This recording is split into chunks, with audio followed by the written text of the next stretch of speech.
Bonjour, c'est Jennifer de Accroche ta tuque. Aujourd'hui, je vais vous montrer comment on fait une maille serrée de fondation. La maille serrée de fondation, ça sert à débuter des ouvrages comme des cache-cou ou des foulards. Et la particularité, c'est que contrairement à des chaînettes, c'est élastique. Comme ça ici. Voyons comment faire. La maille serrée de fondation commence toujours avec 2 mailles en l'air. On pique le crochet dans la 2e maille à partir du crochet. On fait un jeté. On tire une boucle à travers la maille. On fait un jeté. On coule une boucle. On fait un jeté. On coule 2 boucles. Et on recommence. On pique le crochet à travers la maille.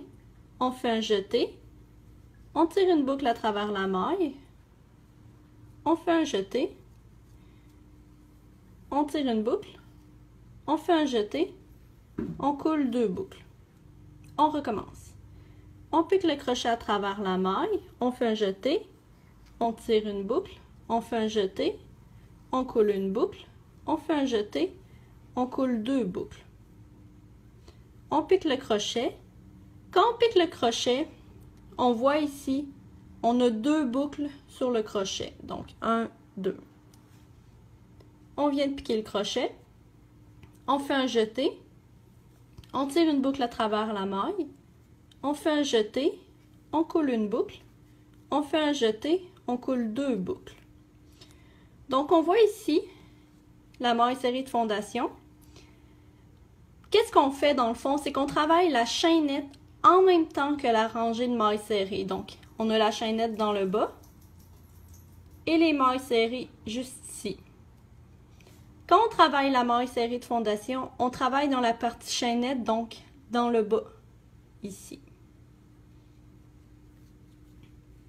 Donc, on pique dans la maille, on fait un jeté, on tire une boucle, on fait un jeté, on coule une boucle, on fait un jeté, on coule 2 boucles. On pique, on fait un jeté, on tire une boucle, jeté, coule une boucle, jeté, coule 2 boucles. On pique, jeté, tire une boucle, jeté, coule une boucle, jeté, coule 2 boucles. Et voilà, la maille serrée de fondation.